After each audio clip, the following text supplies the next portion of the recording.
श्री अमरनाथ की अमर कथा। शिव माता पार्वती की अमर कहानी। इस पवित्र गुफा में भगवान शंकर ने भगवती पार्वती को मोक्ष का मार्ग दिखाया था। इस तत्वज्ञान को अमर कथा के नाम से जाना जाता है, इसीलिए इस स्थान का नाम अमरनाथ पड़ा। यह कथा भगवती पार्वती तथा भगवान शंकर के बीच हुआ संवाद है। यह उसी तरह है जिस तरह कृष्ण और अर्जुन के बीच संवाद हुआ था। सती ने दूसरा जन्म हिमालय राज के यहाँ पार्वती के रूप में लिया। पहले जन्म में वे दक्ष की पुत्री थी तथा दूसरे जन्म में वे दुर्गा बनी। एक बार पार्वती जी ने शंकर जी से पूछा, मुझे इस बात का बड़ा आश्चर्य है कि आपके गले में नरमुंड माला क्यों है? भगवान शंकर ने बताया, पार्वती, जितनी बार तुम्हारा जन्म हुआ है उतने ही मुंड मैंने धारण किए हैं। माता पार्वती बोली, मेरा शरीर नाशवान है, मृत्यु को प्राप्त होता है, परंतु आप अमर हैं, इसका कारण बताने का कष्ट करें। मैं भी अजर-अमर होना चाहती हूँ। भगवान शंकर ने कहा, यह सब अमर कथा के कारण है। यह सुनकर पार्वती जी ने शिवजी से कथा सुनाने का आग्रह किया।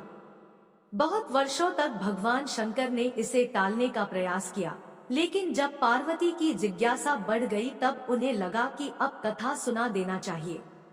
अब सवाल यह था कि अमर कथा सुनाते वक्त कोई अन्य जीव इस कथा को न सुने, इसीलिए भगवान शंकर 5 तत्वों पृथ्वी, जल, वायु, आकाश और अग्नि का परित्याग करके इन पर्वतमालाओं में पहुंच गए और अमरनाथ गुफा में भगवती पार्वती जी को अमर कथा सुनाने लगे।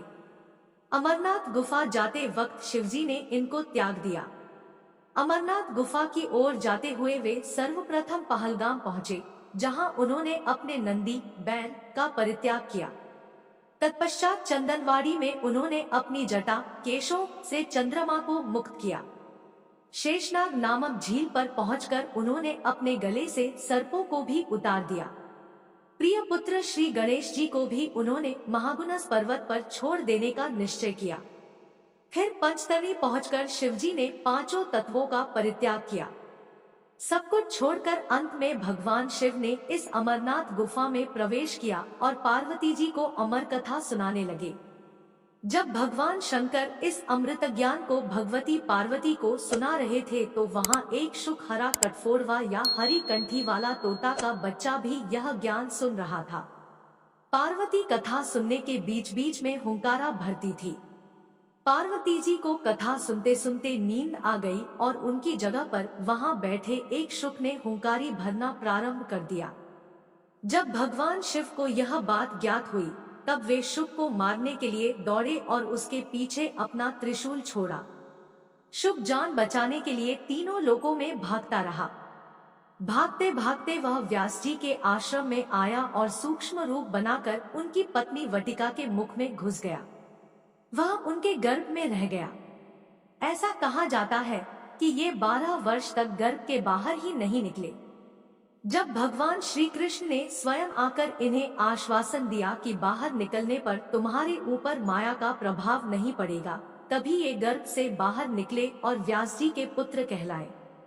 गर्भ में ही इन्हें वेद, उपनिषद, दर्शन और पुराण आदि का सम्यक ज्ञान हो गया था। जन्मते ही श्री कृष्ण और अपने माता पिता को प्रणाम करके इन्होंने तपस्या के लिए जंगल की राह ली। यही जगत में शुकदेव मुनि के नाम से प्रसिद्ध हुए। इसके अलावा श्री अमरनाथ की यात्रा के साथ ही कबूतरों की कथा भी जुड़ी हुई है।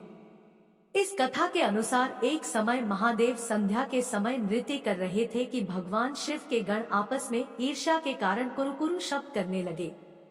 महादेव ने उनको श्राप दे दिया कि तुम दीर्घकाल तक यह शब्द कुरकुरु करते रहो। तदुपरांत वे रुद्ररूपी गण उसी समय कबूतर हो गए और वहीं उनका स्थायी निवास हो गया। माना जाता है कि यात्रा के दौरान पावन अमरनाथ गुफा में इन्हीं दोनों कबूतरों के भी दर्शन होते हैं।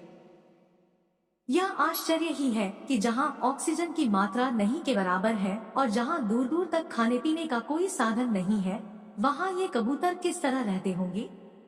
यहाँ कबूतरों के दर्शन करना शिव और पार्वती के दर्शन करना माना जाता है। पार्वती जी भगवान सदाशिव से कहती है, प्रभु, मैं अमरेश महादेव की कथा सुनना चाहती हूँ। मैं यह भी जानना चाहती हूँ कि महादेव गुफा में स्थित होकर अमरेश क्यों और कैसे कहलाए। सदाशिव भोलेनाथ बोले, देवी, आदिकाल में ब्रह्मा, प्रकृति, स्थावर, जंगल, मनुष्य, संसार की उत्पत्ति हुई। इस क्रमानुसार देवता, ऋषि, पितर, गंधर्व, राक्षस, सर्प, यक्ष, भूतगण, कूष्मांड, भैरव, गीदड़, दानव आदि की उत्पत्ति हुई। इस तरह नए प्रकार के भूतों की सृष्टि हुई, परंतु इंद्रादि देवता सहित सभी मृत्यु के वश में थे। इसके बाद भगवान भोलेनाथ ने कहा कि मृत्यु से भयभीत देवता उनके पास आए।